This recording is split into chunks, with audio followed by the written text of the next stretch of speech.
모두 차렷. 경례. 안녕하세요. 오늘 어제 보고 오늘 보니 기분이 좋으세요? 아유, 감사합니다. 맨날 밀법만 했으면 좋겠죠? 한 3월달까지 1차 하고 4월달까지 1차만 쭉 들어오게 해놓고 5월달부터는 2차만 하고 그러면 어떨까 생각이 드네요. 자, 저당권 펴보시죠. 교재. 오늘은 저당권을 펼 텐데 페이지 근저당이라는 게 있어요. 근저당 358페이지. 여러분들 교재 358페이지 보면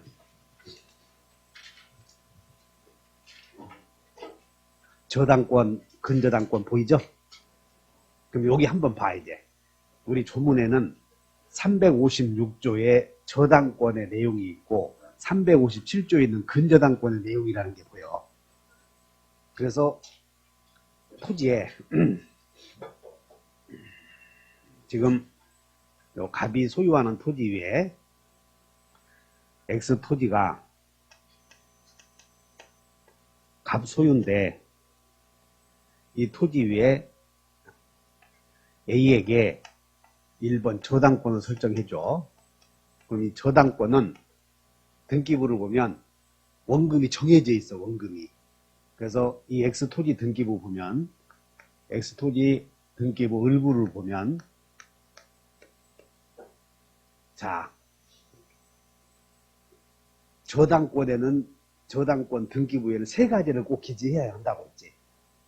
간단해. 다 당사자, 채권액 이렇게 기재하는 거예요. 당사자, 채권액. 그래서 여기다가 을구에 여기다가 저당권 설정, 등기 목적은 저당권 설정. 그 다음에 두 번째는 순위번호, 그 다음에 등기 목적, 그 다음에 또 뭐가 나와? 아직도 그거 못 외우신 분 손 들어봐. 자, 여기 순위, 목적, 순목적, 접수나 원인, 등기사항, 이렇게 5개를 기재한다고 이렇게. 그래서 여기다가 순위번호 1번 나오고, 그 다음에 등기 목적을 적는다고. 다 순위, 목적, 뒤에는 무엇이 나온다고? 접수 날짜. 그래서 3번이 이렇게 순위가 접수 날짜가 2021년 11월 11일 이렇게 접수 날짜하고 또 그 다음에는 무엇이 나와? 그러면 원인은 계약이지, 계약. 그리고 권리 취득 원인은 한번 외워본다. 법률행위, 법률 규정. 그걸 쓴다는 거예요. 상속에 의한 경우는 상속, 판결에 의한 경우는 판결. 근데 우리는 저당권 설정 계약이니까 여기다가 저당권 설정 계약 이렇게 쓴 거지. 저당권 설정 계약 원인이.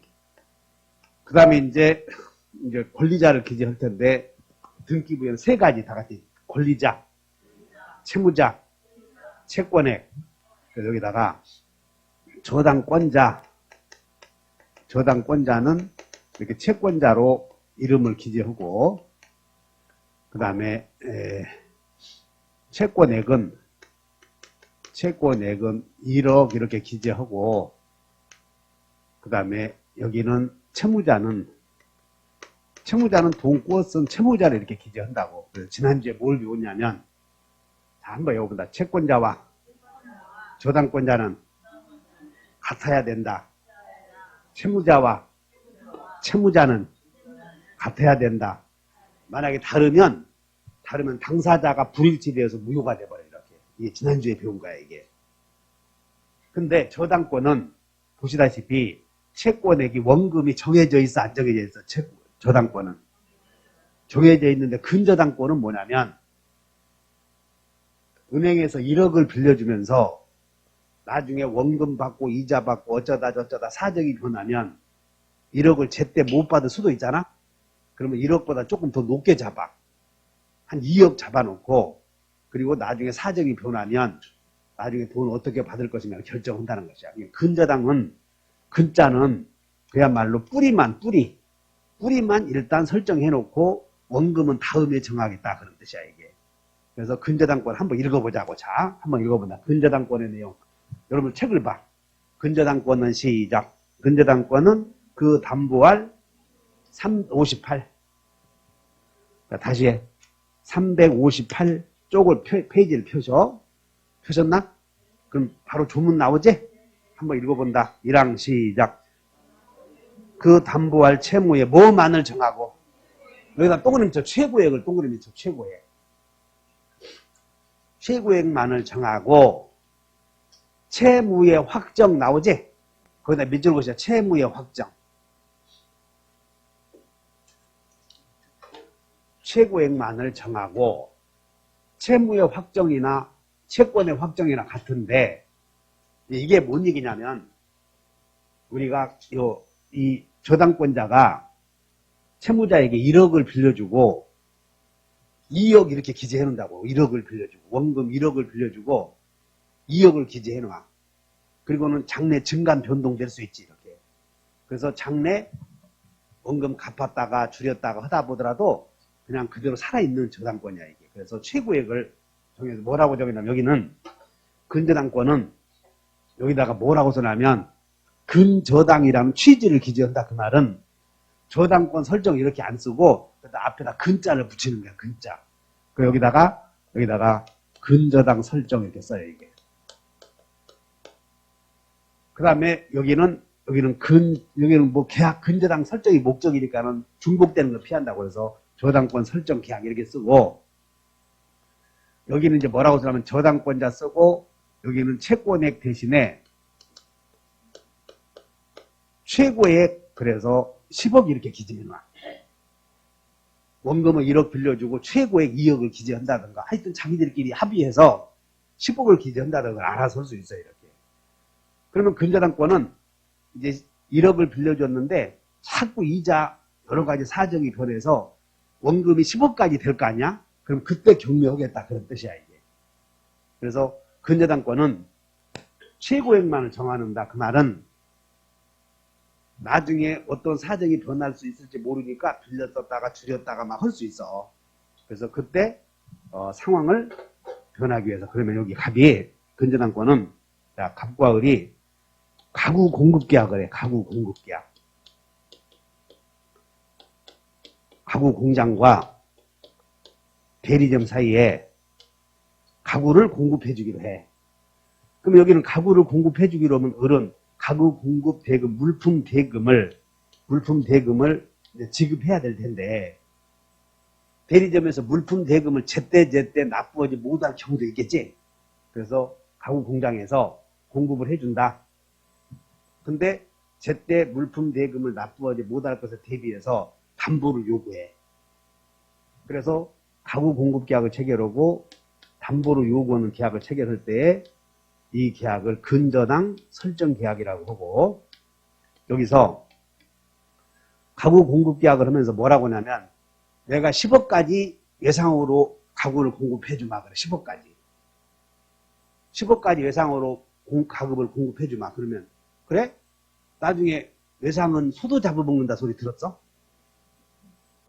그러니까는 10억까지 외상으로 받아놓고는 나중에 쥐약 먹고 죽어버릴 수 있잖아. 돈 못 받지. 그래서 내가 10억까지 가구를 공급해 줄 테니 외상으로 그랬더니 좋다. 그러면 다만 담보를 요구한단 말이야. 내가 10억까지 가구를 공급해 줄 테니 네가 10억까지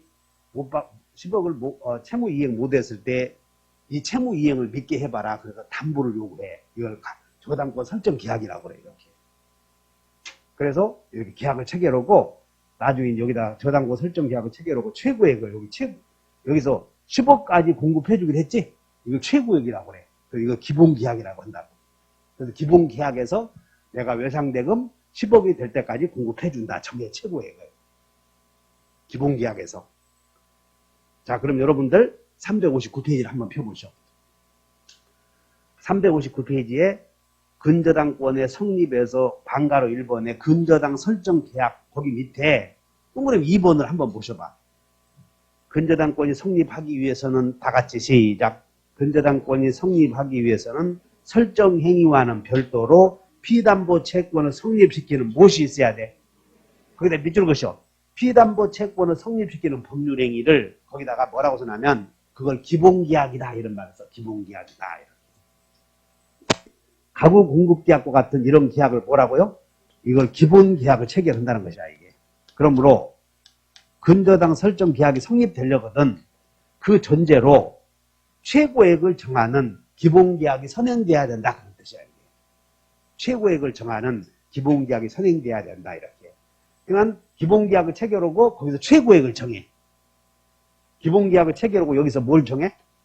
최고액. 그리고 근저당 설정 계약을 체결해서 등기를 한 것이야, 이렇게. 이해 가셨나? 그래서 내가 그러면 이제 근저당 설정 계약을 체결하고 여기서 계속 거래를 할 거 아니야. 그래서 가구를 계속 공급해주고 을은 뭐 돈이 생기면 갚았다가 또 더 물건을 받았다고 할 거 아니야. 근데 이게 가구 공급을 해줬는데 10억이 차버린 거야, 10억이. 그러면 10억까지 공급을 해줬는데 을이 채무 이행하지 않으면 이제 갑은 토지를 이제 파는 거예요, 이렇게. 그래서 10억을 받아간다고. 그래서 근저당권이라고 그래. 그러니까 근저당권은 원금이 정해졌음, 안 정해졌음.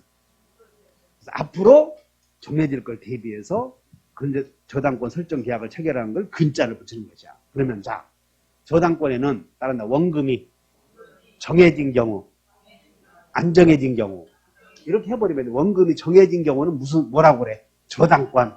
안 정해졌으면 근저당권 이렇게 얘기하는 거예요. 동의해? 그러면 이제 근저당권은 무엇이 문제가 되냐면 원금이 언제 정해지냐, 이게 문제야. 근저당권은 원금이 언제 정해지냐. 그래서 여러분들은 359페이지에 밑에 동그라미 2번에 피담보 채권의 확정 나오죠. 거기다가 시험이 여기서 다 나와. 근저당권 별표 5개. 그래서 우리 책에는 조문은 여기 봐. 채무의 확정이나 여기 봐. 채무자의 입장에서는 채무의 확정이고 채권자의 입장에서는 채권의 확정인 게 같은 얘기야. 이게 다 채무의 확정, 채권의 확정. 그러면 나 봐. 야, 채권이 뭐고 피담보 채권이 뭐냐? 그러면 그냥 갑이 을에게 1억을 빌려줬다면 그냥 채권이요. 근데 1억을 빌려줬는데 담보물이 존재하면 그때 피자를 붙이는 거예요. 한번 따라서 해보자. 담보물이 존재하는 채권. 피담보 채권이라고 그래. 담보물에 의해서 회수해갈 수 있는 채권. 그거 그냥 너무 어렵게 생각 말고 돈을 그냥 구워주면 채권. 담보물이 있으면 피담보 채권 이렇게 얘기하는 거야. 그래서 이제 근저당권의 최고액을 정하고 채무의 확정될 텐데 여기서 가구를 공급해주다 보면 언제 채무가 확정되냐, 이것이 채무가 확정되면 이때부터는 근자가 떨어지고 이제 저당권이 되는 거예요. 저당권이. 채무가 확정되면 저당권이 돼. 그럼 여기서 여러분들이 채권액이 1억인데 1억 빌려주고 1억으로 써놨거든? 그러니까 채권 1억이다 그러면 저당권이요, 근저당권이야? 1억이라고 썼다고. 그 후에 은행이 1000만 원 더 빌려줬어. 1억을 빌려주고 1억이라고 기재해놓고는 은행이 또 1000만 원 빌려줬다면 그 1000만 원 여기서 못 받는 거예요. 1억만 받는 거지 그 후에는 못 받잖아. 이해가 갔나? 근저당권도 마찬가지로 채무가 확정돼 버리면 채권이 확정되면 여기서부터는 보통의 저당권이 됐으니까 그 후에 채무가 확정된 후에 가구를 더 공급해 줬다면 그 공급대금은 확정된 채권에게 들어가지 못하게 되면 보통의 저당권이 됐으니까 이해를 좀 잘 해줘야 돼.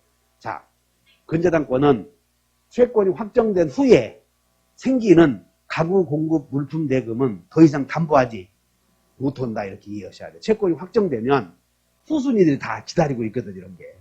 그래서 일단 채무의 확정이나 채권의 확정이나 같으니까 일단 써본다. 그래서 채권의 확정에다가 메모. 일단 들어가기 전에 채권의 확정에다가 메모해 놓으시고 이렇게 해서 도해 신납 파괴 이렇게 된다고. 오른쪽에다가 이렇게 도해 신납 파괴 이렇게 메모해. 동그라미 2번에다가 오른쪽에다가 피담보 채권을 확정해 놓고 화살표 해 놓고 이렇게 도, 해, 신, 납, 파, 개 이렇게 써보셔. 웅얼웅얼 하지 말고.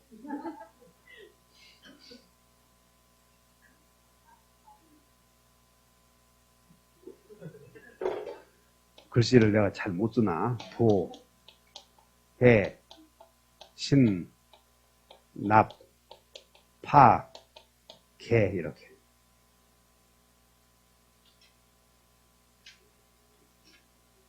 그러면 이제 이렇게 썼지?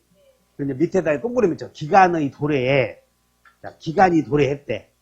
가구를 언제까지 공급해준다라고 하는 여기서 기본계약에서 가구 공급 기간을 정해놨대, 기간을. 그 기간 만료일이 왔다는 거예요. 알아들었냐? 그럼 거기다 기업번에 기간의 도래에는 어디가 중요한 말이냐? 그자 도자 동그라미 치라고, 이게 부, 이렇게. 한 장 넘겨.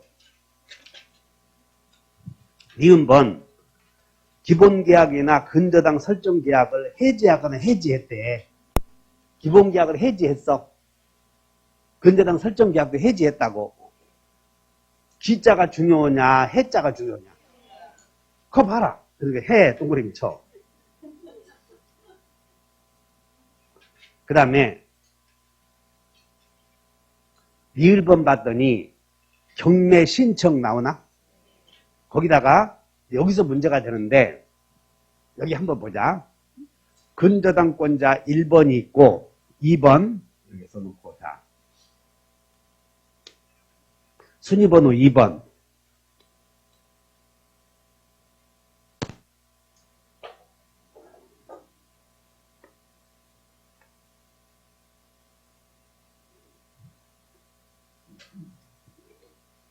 순위번호 2번, 여기다 근저당권자.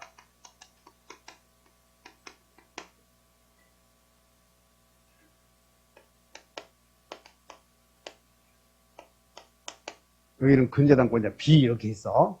여기서 이 사람도 근저당권자고 이 사람도 근저당권자야. 근데 경매 신청을 신청하면 여기서 이제 경매 신청 오른쪽에다 메모해. 경매 신청에다가 신신안납 이렇게.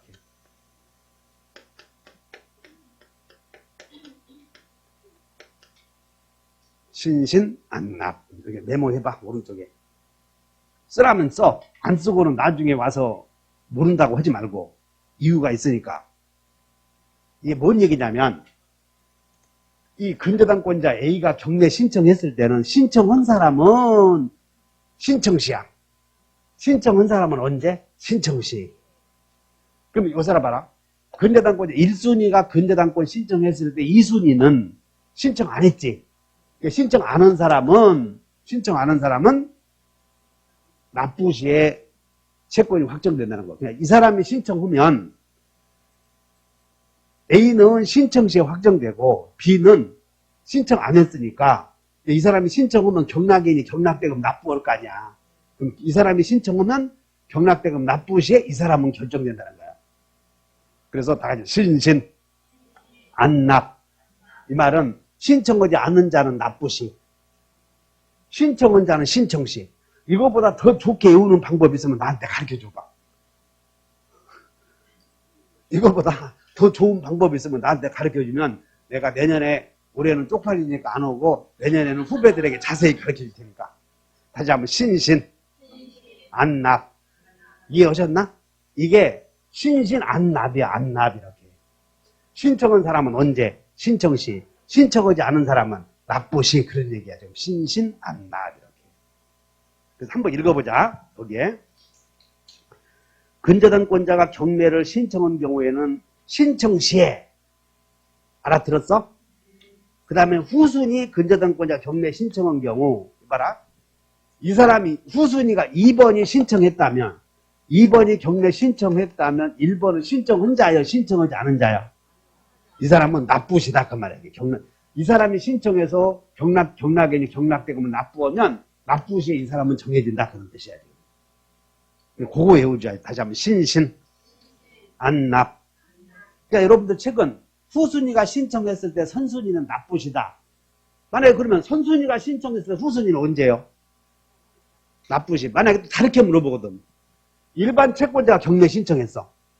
일반 채권자가 후순위, 선순위 없고 전세권자가 신청했다고 봐. 전세권자. 그러면 전세권자가 신청했으면 A는 언제야? B는? 또 정신 시끄럽지? 거 봐라. 그래서 내가 여러 가지 검토 끝에 신청하지 않은 자는 언제? 납부시. 신청한 자는? 방법이 좋아 안 좋아? 박수 한번 쳐보셔.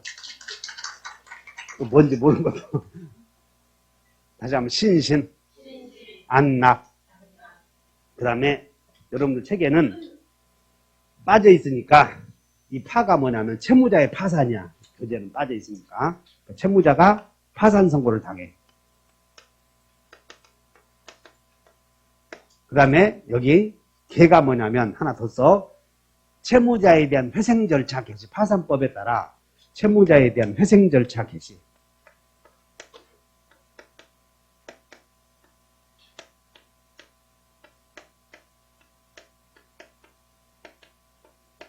채무자에 대한 회생 절차 개시. 그래서 파악에 이렇게 동그라미 쳤던 것이야. 해지, 신청시, 납부시, 파산시, 회생 절차 개시했을 때 원금이 정해진다. 이렇게 보시면 돼. 자, 첫째, 채무자의 파산. 두 번째는 뭐다? 채무자에 대한 회생 절차 개시. 회생이라는 게 있어. 파산법상 회생. 다시 살려주는 걸 회생이라고 그래. 그래서 회생 절차. 그러면 회생 절차 개시는 회가 중요해, 개가 중요해. 이게 시기가 중요하니까. 그래서 그런 내용들을 근저당권이라고 한다는 것이야. 그럼 나 봐, 이제. 앞으로 넘겨. 그러면 수험생 여러분, 이 근저당권의 특징은 여기서 근저당 설정 등기를 해놓고, 근저당 설정 계약을 체결해서 등기를 해놓고, 채무가 확정되기 전에는 계약의 내용을 싹 변경시켜버릴 수 있어. 근저당권이 성립되고 나서 채권이 확정되기 전까지는 채무자도 바꿀 수 있고, 최고액도 바꿀 수 있고, 다 바꿀 수 있다고. 이해 갔나? 근데 문제가 되는 건 후순위가 있단 말이야. 후순위. 그럼 최고액을 10억이었는데 15억으로 늘린다면 이 후순위가 이게 타격을 받아 이렇게. 그래서 계약의 내용을 싹 바꾸고 그 다음에 이 1번에 변경 등기를 하려거든 후순위의 동의를 얻어야 하는 경우도 있어. 그래서 무슨 얘기냐면 피담보 채권이 근저당권이 성립되고 나서 채권이 확정되기 전에는 계약의 내용을 다 바꾸는데 그 계약의 내용을 바꾸는 데 있어서 후순위에게 불이익이 생기는 경우에는 변경 등기 할 때에 후순위에 승낙서를 첨부해야 된다. 그렇게 하시면 돼. 이해 가셨나? 그러면 여러분들 책은 자 358페이지 왼쪽에 이게 책이 막 왔다 갔다 쓰여 있으니까는 아니 눈으로 그냥 358페이지를 한 장만 넘겨봐. 그래서 거기에 부종성의 완화에 동그라미 2번으로 방가로 2번에 동그라미 2번을 지금부터 읽는다. 근저당권은 시작. 부종성이 완화되어 있는 관계. 그런 말도 필요 없어. 피담보 채무가 확정되기 전이라면 채무의 범위나 채무자를 뭐 할 수 있고. 그러니까 그렇게 애우지 말고 근저당권이 성립이 되고 채무가 확정되기 전에는 계약의 내용을 싹 바꿀 수 있다 하시면 돼. 그러면 계약의 내용을 바꿔서 변경 등기 할 거 아니야? 그럴 때 후순위에게 이해관계가 있으면 후순위에 승낙서를 첨부해야 된다 이렇게 생각하시면 되지. 그래서 거기에 쭉 밑으로 내려봐. 채무의 범위나 채무의 범위 또는 채무자의 변경에는 후순위 권리자의 승낙도 필요 없다. 그럼 여기 봐. 최고액을 증액을 하는 경우에는 승낙서 있어야 돼, 없어야 돼? 있어야지. 최고액을 줄이는 데에는 승낙서 필요 없지. 결산기를 거래 기간을 연장하는 데에는 후순위의 동의가 있어야 돼. 연장은. 단축은 필요 없다가 이해해놓고 계약의 내용을 변경할 때에 후순위에게 이해관계가 얽힌다면 후순위에 승낙서를 첨부해야 변경 등기를 하는구나. 이렇게만 이해하시면 돼. 그러면 채무자를 바꾸는 것은 상관없지. 그래서 승낙서 필요 없다 그 말이야. 그럼 만약 우리 시험은 여기서 채무자가 을이었는데 채무자를 병으로 바꿀 수도 있어. 왜냐하면 계약 인수에 의해서 이 가구점을 다른 사람이 운영할 수도 있잖아. 그럼 그 채무자가 변경된다고. 문제는 채무자를 변경시켰다면 이 채무자, 이 나중에 변경된 채무자는 이제 변경등기 하겠지. 1-1번지 변경등기. 없다고 가정을 해. 자, 1-1번지. 이렇게만 쓰는 거예요, 변경등기. 그리고 여기 이렇게만 치고, 을에서 병으로. 그럼 채무자가 변경되었다면 이 채무자는 변경되기 전에 채무자가 갖고 있었던 빚도 떠안아야 되는가 문제가 생겨. 그래서 우리는 근저당권의 채무자를 변경하는 이유는 새로운 채무자가 전 채무자의 빚은 떠안지 않는다는 걸 전제해. 그래서 에어버린다. 후만 담보된다. 그래서 채무자가 여러분들 밑에 자 358페이지 채무자의 변경 나오나? 지금 양가로 2번에 동그라미 2번에 승낙도 필요 없다 쓰여 있잖아. 거기다가 채무자의 변경 보이냐고. 그런데 밑줄 그시고 채무자의 변경 이렇게 밑줄 그시고 여기 채무자가 이렇게 변경되었다면 변경 전에 을에 대한 채무도 이 사람이 승계한다, 승계하지 않는다. 승계하지 않는다 그 말이야. 그래서 채무자가 변경된다면 자 후만 담보된다 이렇게 써버려. 변경 후만 담보된다 이렇게. 채무자가 변경되었다면 변경 전에 채무자에 대한 채무도 변경 후에 근저당권이 담보하지 않아. 후만 담보된다. 잘한다. 후만 담보된다. 그 말 이렇게 못 알아듣는 사람 손들어. 채무자가 바뀌면 바뀌기 전에 채무자에 대한 빚도 떠안는다. 떠안지 않는다. 떠안지 않는다. 후만 담보된다. 이렇게 하시라고. 이해가 가셨냐고? 이게 근저당권이야 기본적으로. 그럼 여기서 이제 하나만 정리하고 앞으로 가자. 그러면 최고액을 10억으로 정했어. 그런데 피담보 채무가 확정되었을 때 결산기가 도래했을 때는 최고액은 10억으로 정해놨는데 결산기가 도래했을 때는 가구 공장에서 받을 돈이 5억이야 5억. 이제 원금이 5억으로 정해진 거예요. 결산기가 도래했을 때는 5억으로 정해졌다고. 오케이? 또는 결산기가 도래했을 때 빚이 얼마로 늘어나냐면 12억이야 12억.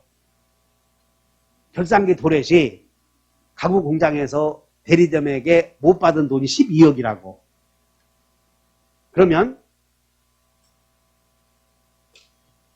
채무자의 입장에서는 결산기가 도래했을 때 받은 돈이 물품 대금이 12억인데 등기부에는 10억으로 돼 있단 말이에요 현재. 그럼 채무자 입장에서는 등기부에 기재된 10억만 갚으면 돼. 12억 싹 갚아야 돼. 10억만 갚자고 하는 사람들은 심보가 도둑놈 심보가 있어. 아 물품 대금 12억까지 공급 받았으면 12억 받아야지 왜 10억만 갚냐고. 그러면 그런 짓 다 하겠다 장사. 자 10억까지 등기해놨는데 경매했을 때는 근저당권자 경매했을 때는 12억 다 받아야 돼. 10억만 받아가야 돼. 대답 안 할 거요? 그래서 여러분들 다시 이제 최고액이라 메모해. 최고액. 조문에 358페이지 조문에 아까 최고액 밑줄 그라고 그랬지? 그러니까 최고액은 다시 한다. 10억이라고 기재됐을 때 물품 대금이 12억이라면 채무자 입장에서는 12억 다 갚아야 돼. 10억까지만 갚아야 돼. 채무자 입장에서는. 그래서 나중에 이렇게 가르쳐. 따른다. 채무자는 싹 다 갚아야 돼. 채무자는. 그러면 근저당권자는 경매했을 때 최고액까지 등기해놨지? 그러니까 후순위 있으니까 최고액을 넘는 돈은 못 받는 거예요. 그래서 거기다 쓴다. 최고액에다가 책임의 한도액이 아니라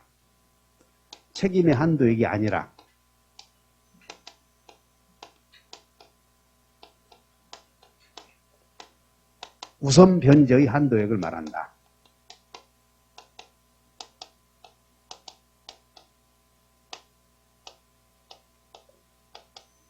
시험이 이렇게 나오면 최고액이란 책임의 한도액을 말한다. 그럼 틀려.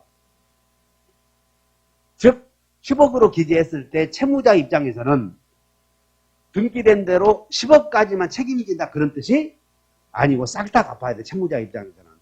근저당권자 입장에서 봤을 때 10억까지 우선 변제 받겠다 그런 뜻이야 이게.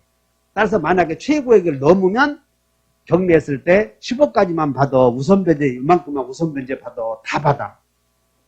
10억까지 우선 변제 받고 나머지 2억은 못 받은 거 있지? 그 일반 채권자로 남는다 그런 뜻이야. 일반 채권자로서. 여기까지 이해하셨어? 이것이 근저당권자다 아시면 돼. 그럼 이제 앞으로 넘어가 보자.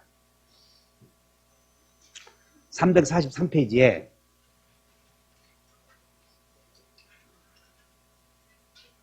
이제 저당권 설정 계약을 체결해서 등기하면 이제 저당권이 성립이 되고, 이제 343페이지에 이제 효력이 나와, 효력.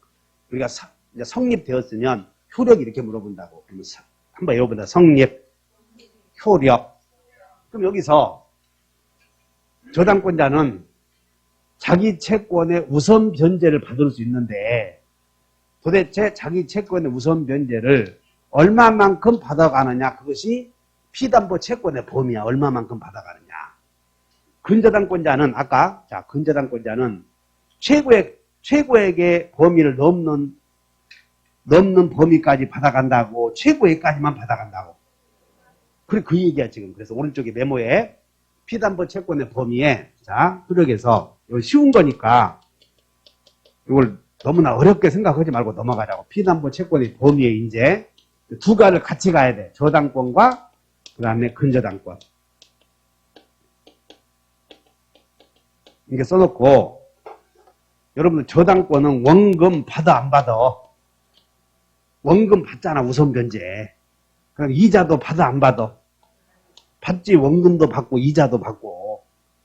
그 다음에 이제 원금 받을 돈을 넘어서 버리면 그걸 지연이자라고 그래.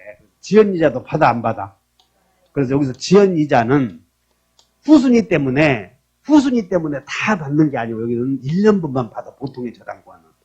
지연이자는 몇 년분? 1년분. 그 다음에 두 사람이 제때 돈을 못 갚으면 그것을 위약이라고 그래. 제때 돈을 못 갚으면 벌칙금으로 2억을 내기로 한다. 이런 걸 위약금이라고.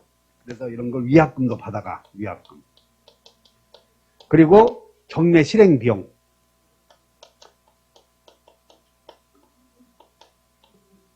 그래서 이런 것들은 그냥 너무나 간단하게 하고 넘어가 버리는 거예요. 이걸 가지고 머리 싸매고 막 해서 간단하게 이렇게. 그래서 보통의 저당권은 이거보다 원리금, 지위비 요걸 받아간다 하시면 보통의 저당권은. 경락대금에서 다시 한번 원금. 글자가 잘 안 보이나? 글씨를 좀 내가 잘 못 쓰나? 왜요? 다 잘 보이는데 그럼 잘 안 보이는 사람 안경 좀 써. 그 다음에 근저당권은 최고액을 받아가. 최고액. 근저당권은 뭘 받아가? 그러면 최고액과 최고액 속에 이 최고액 속에 원금이 들어가. 원금이. 그럼 이자도 들어가 안 들어가? 지연이자도. 근데 이 문제가 뭐냐면 이 지연이자는 보통의 저당권은 1년분만 받잖아. 근데 최고액 속에는 못 들어갈 수도 있고 들어갈 수도 있다는 것이야.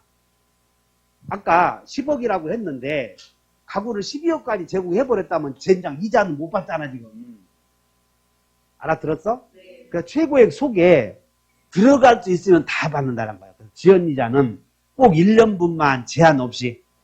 그러니까 최고액 속에 못 들어갈 수도 있어. 근데 들어가기만 하면 다 받는다는 거야. 이렇게. 그 뜻이야. 제한 없음.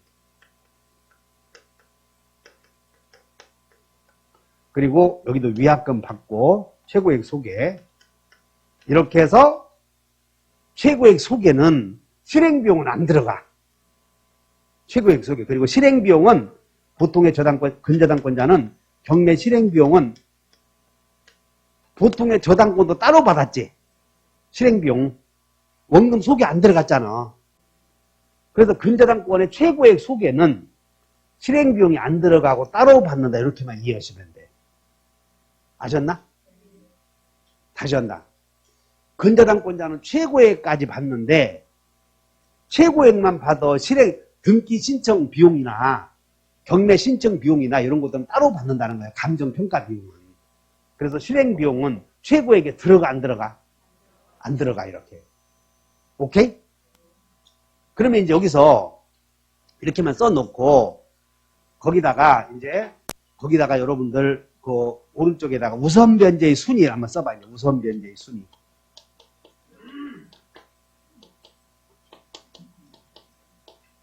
지금 여기는 우선 변제 받을 액수고 우선 변제 순위를 보면 이제 금방 알 수 있어. 그래서 여러분들이 경매했을 때 경락대금에서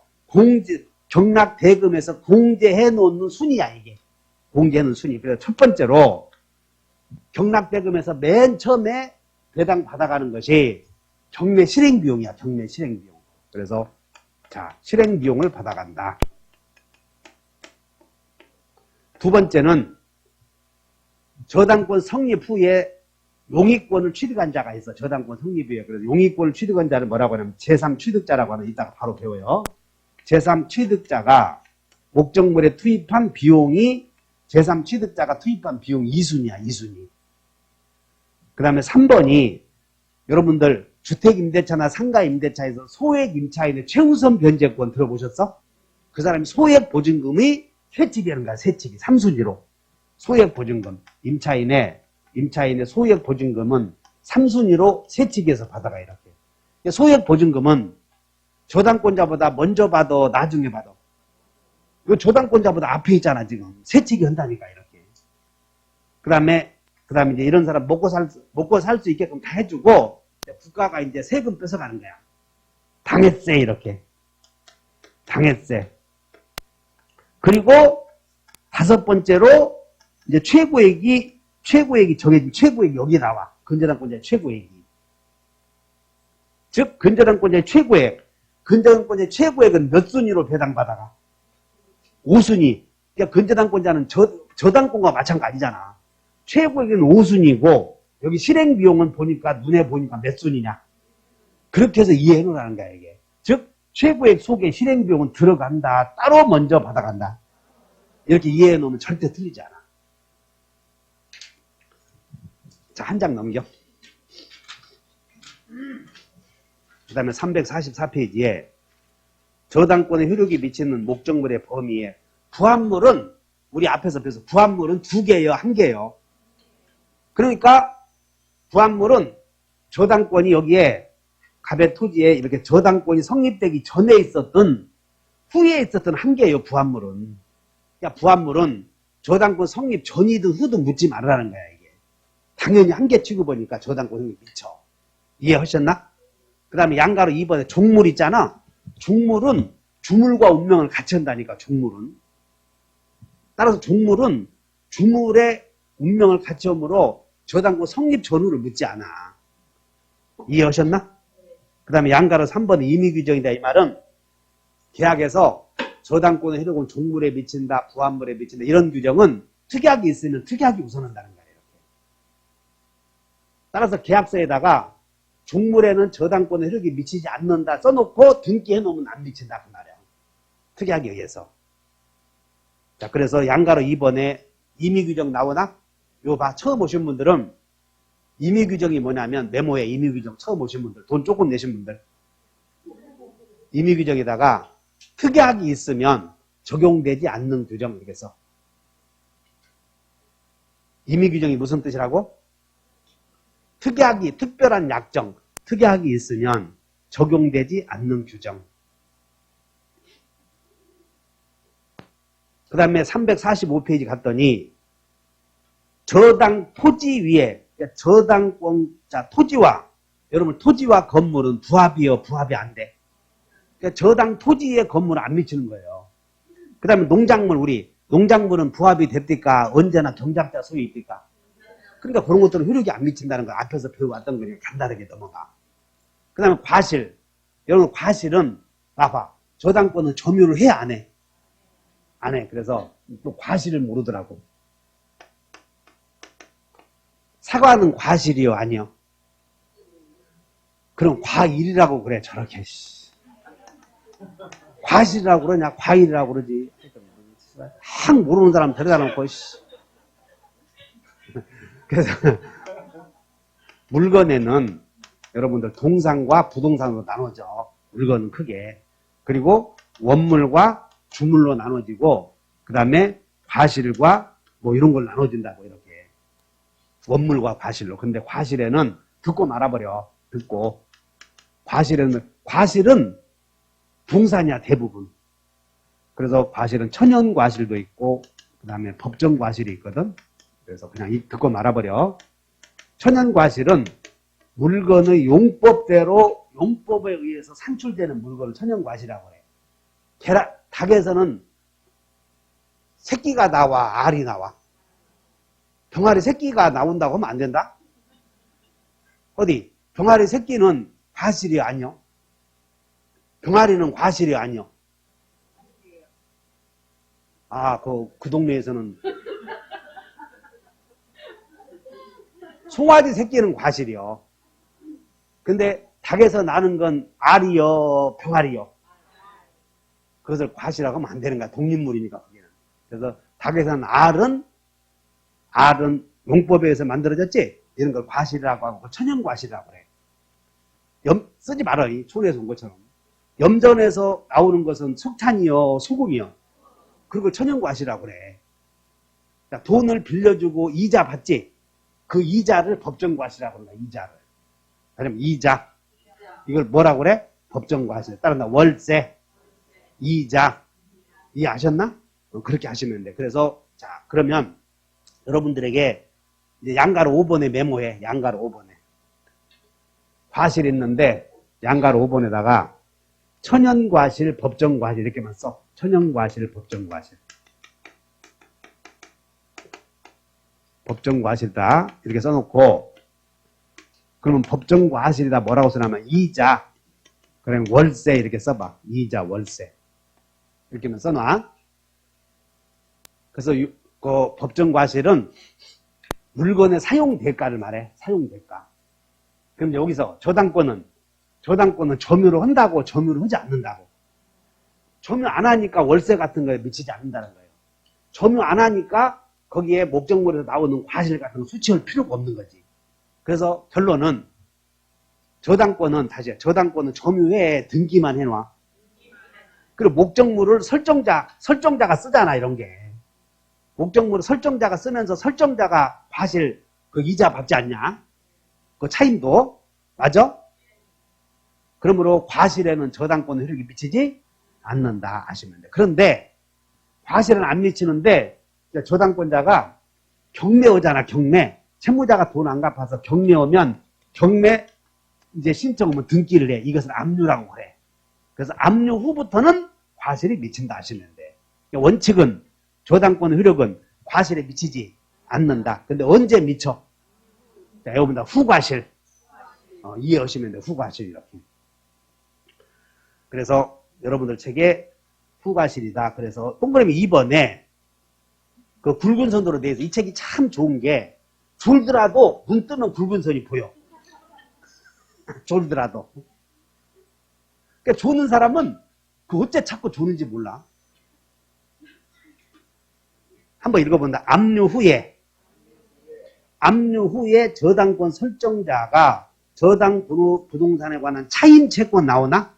그 차임 채권이 과실이라니까. 그러니까 압류 후에 차임 채권은 미친다. 그런 뜻이야. 압류 후에 차임 채권은 미친다. 그럼 압류 전에는 미쳐 안 미쳐? 안 미친다. 그런 얘기야. 압류 전에는. 동의해? 그 다음에 이제 거기 나오면 가로 6번에 다 같이 물상대위. 물상대위는 나봐. 물상대위는 저당권자는 사용하지 않고 땅을 팔아서 돈으로 교환되면 교환 가치를 지배하지. 자, 여기 봐. 지금 이 토지에 을의 토지의 값이 저당권이 있을 때 저당권자는 땅을 팔아. 그 돈으로 교환하잖아. 교환 가치 지배해. 근데 이 저당권자가 채무자가 돈을 안 갚으면 경매하는데 이게 땅이 국가로부터 강제 수용이 되어버렸어. 수용. 그럼 수용된 땅은 경매해 못해. 그럼 경매를 못한다고. 그러면 경매를 하는 것이 불가능하게 되었는데 그로 인하여 이 땅이 경매는 못하지만 채무자가 수용금을 받아가잖아. 경매는 못하지만 그것이 수용금으로 변해 있어. 다시 한번 변형된 가치에 권리 행사하는 걸 물상대위라고 그래. 그래서 물상대위에다 메모해, 오른쪽에다가. 6번에다가 뭐라고 써냐면 물상대위 오른쪽에다가 경매 불가능할 때에 이렇게 쓰는 거야. 경매 불가능할 때 이렇게만 써. 그러면 경매 가능하면 경매하면 되고 경매 불가능할 때에 물상대위 한다 이렇게 생각해야 돼. 따라서 여기 보자. 가보인 토지에 의뢰 저당권이 있는데 이 토지가 이렇게 병에게 매매되었어. 매매. 토지가 소유권이 넘어간다고 등기부에. 그러면 매매가 되면 저당권은 피담보 채권이 1억인데 매각대금은 5억이야. 5억. 그러면 저당권이 있는 땅이 소유권이 경에게 넘어가. 그럼 넘어가면 저당권자는 경매할 수 있는 것이요, 없는 것이요? 있잖아. 저당권은 그동안에 경매가 이루어지면 그동안에 있었던 모든 거래가 소멸되니까 저당권이 있는 땅에 대해서 땅이 누구에게 팔린다고 해서 경매 못하는 게 아니지. 이해했냐? 그렇기 때문에 매각 대금에 대해서는 저당권 효력이 미칠 수가 없지. 그냥 물상대위가 안 된다는 거야, 이게. 이해했냐고. 눈빛이 또 얘를 쓰는 표정을 짓는데 머리가 팍 안 돌아오는 것 같은데.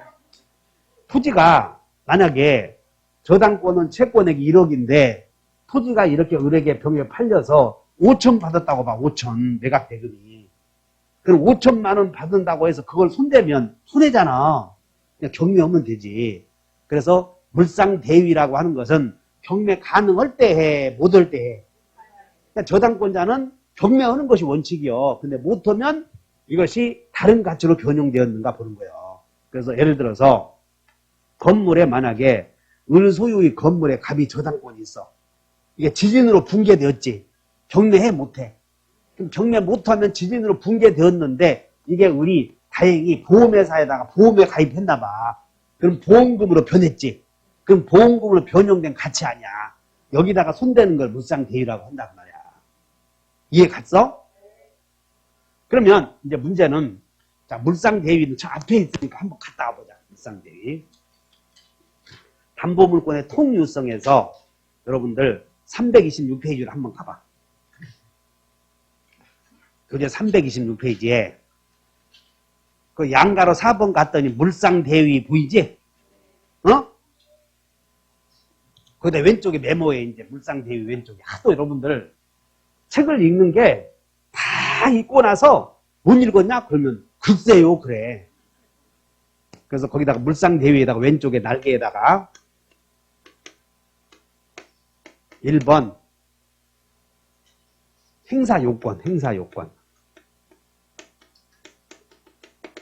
그러니까 물상대위 행사요건은 경매 가능할 때요, 경매 불가능할 때요.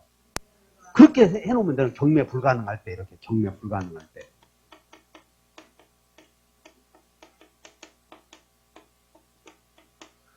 그러니까 경매가 불가능할 때라고 하는 것은 주로 멸실 수용이야. 멸실 수용. 목적물이 멸실되거나 목적 부동산이 우리가 저당 목적물은 건물 아니면 토지니까 건물의 경우에는 붕괴, 토지의 경우에는 주로 수용 이런 경우가 경매 불가능하지. 그러면 토지가 매각되면 경매 가능해 불가능해? 매각되면 가능하니까 그때는 안 된다는 거야. 행사 요건이. 이해했어? 그 다음에 행사 시기는 수용금 등이 보험금 등이 수용금 등이 채무자 수중에 들어가기 전에 압류해야 돼. 압류. 수용금 등이 채무자 수중에 들어가기 전에 뭐 해야 돼? 압류. 이 토지에 저당권이 있었는데 이게 토지가 수용이 되면 수용의 주체를 기업가라고 그래요. 기업가. 만약에 인천시에서 수용했다면 인천도시개발공사가 수용했다. 그 사람은 기업가라고 그런다고. 그럼 기업가가 수용금을 이 토지가 수용되었을 때 수용금을 저당권자에게 주는 게 아니고 소유자에게 주는 거예요. 그러면 소유자에게 주면 수용금이 채무자인 소유자에게 주면 채무자가 돈을 갚겠어? 마늘밭에 숨기겠어? 그런 현상이 벌어지니까 저당권자는 기업가가 돈을 주기 전에 돈 주지 말아라잉 라고 압류한다 그 말이야. 압류해서 그 압류 수용금으로부터 순서대로 배당 우선 변제 받는 걸 물상대위권이라고 그래. 근데 이때 압류는 여기서 물어보는 게 압류는 꼭 저당권자가 해야 하면 되는 게 아니고 어쨌든 채무자 수정에 못 들어가게 하는 조치니까 압류는 꼭 저당권자가 해야 돼. 제3자가 해도 돼. 제3자가 해도 돼. 제3자가 해도 된다 이렇게.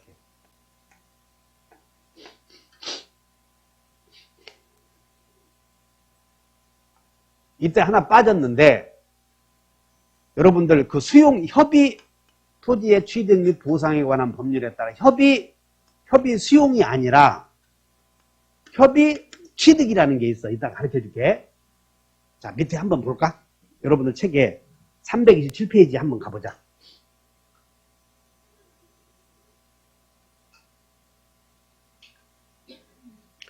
327페이지 먼저 맨 그 양가로 4번에 물상대위의 대상이 나와. 대상이. 보셨나? 거기서 세 번째 보면 따라서 공공용지의 취득 및 손실보상에 관한 특례법에 따라서 저당권이 설정된 토지 취득에 관하여 토지 소유자와 사업 시행자 사이에 동그라미 쳐봐. 협의가 성립. 지금 327쪽 못 찾고 있다가 울지 말고 327쪽 우측 맨 하단에서 밑에서 네 번째 줄 보면 토지의 취득 및 손실보상에 관한 특례법에 따라 협의가 성립되었다 보이냐고. 그 협의가 성립되었다 몇 줄 긋고 협의 성립에는 이렇게 써놓으면 돼. 이렇게 써놓고 매매와 같다 이렇게 써. 매매. 협의 성립은 토지의 취득 및 보상에 관한 법률에 따라 협의 취득은 매매와 같아. 매매. 따라서 매매가 같으니까 여기는 경매가 가능해? 불가능해? 가능하니까 거기에는 협의 취득에 따른 보상금에 대해서는 물상대위가 안 된다. 그 얘기야. 자, 협의 취득의 경우에 협의 취득에 따른 보상금에 대해서는 경매가 가능한 게 거기서는 물상대위 허지? 그거 하나 외워놓으면 돼. 요것과 같은 것이야. 여기 썼어야 되는데 못 썼어. 아셨냐고? 자, 됐어. 그 다음에 행사 시기는 그 보상금이 채무자 수중에 들어가면 그때는 틀려버린 거예요, 이제는. 그래서 이제 물상대위권 행사 못하고 이제 일반 다른 것으로 해결해 줘야 돼. 그 다음에 3번. 여기서 채무자 수중에 들어가기 전에 압류해야 되는데 그러면 채무자 수중에 들어가 버리면 수용금이 채무자 수중에 들어가 버리면 물상대위권도 없어져 버리는 거야. 행사 못해. 그냥 부당이득 내놓으시 하든가 다른 방법으로 해야지 물상대위권 행사하지 못해. 그런데 이 압류는 제3자가 했을 때는 이것이야. 3번. 제3자의 압류 시 제3자가 압류했으면 가만히 있으면 안 되고 배당 요구해야 한다. 이렇게 써놓으면 돼. 저당권자 스스로 압류했으면 배당 요구 안 해도 돼. 근데 제3자가 압류했으면 가만히 있어야 돼. 배당 요구해야 돼. 그것이 물상대위권 행사다. 그런 내용들을 여러분 책에 쓰여 있는 것이야. 간단하게 해결해 줬어. 그러니까 지금 327페이지에 물상대위가 인정되는 물권, 우리는 저당권은 경매했을 때는 경납대금에서 순서대로 받아가는 걸 우선변제라고 하고 경매가 불가능할 때 압류해서 순서대로 받아가는 것을 물상대위라고 하므로 물상대위도 결국은 우선변제권이야. 그럼 유치권은 우리 어제 배운 유치권은 순서가 없으니까 배당에 참여 자체를 못해. 그러니까는 유치권의 목적물인 유치권자는 배당에 참여 자체를 못하니까 우선변제권이 없으니까 유치권의 목적물이 수용되었어도 수용금에 대해서도 가서 내 목적 주시할 수 없다는 거야. 이렇게. 그래서 유치권자에게는 따라서 우선변제권 없다. 물상대위 없다. 물청 없다. 자, 여보요. 우물물 없고, 폐소 없고, 가는 세월 막을 수 없다. 5개가 없다는 걸 어저께 지난주에 외웠던 것이야, 이게. 이해하셔요? 그러면 또 다음에 이해 못 오면 다음에 또 하면 돼. 다. 그래서 여러분들 책에 347페이지에 347페이지 아까 우선변제의 순위 가르쳐 줬지? 비비소, 당의 최고 이렇게. 됐어. 그 다음에 이제 348페이지에 여기서부터는 지난번에 했었죠, 여기? 쉬었다 합시다, 여기서부터 다시.